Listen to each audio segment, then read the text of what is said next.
अंदाजा था कि घर में घुसने वाला वही है। अफसोस यह है कि इतना करीब आ गया। आखिर ये कैसे हो सकता है? हमारी नजरों से कैसे निकल गया? उसने भेस बदल रखा था, इसलिए। उसने हमें नुकसान पहुंचाने की ठान ली है, लेकिन ऐसा होना नहीं चाहिए। उसे इसकी सजा दे के रहूंगा।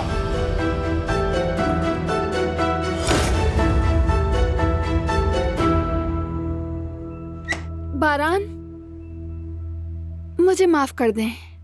नहीं बेटी, हम तो वैसे भी जा रहे थे। तुम लोग बात करो, आ जाओ।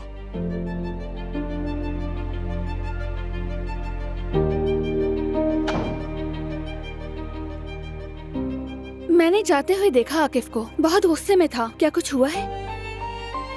नहीं, कुछ नहीं, नॉर्मल था सब, कुछ नहीं हुआ।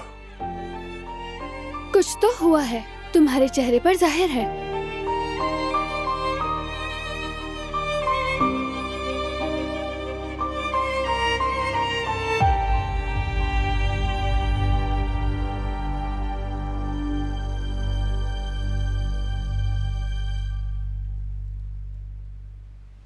जवाहिर था जो कमरे तक आया।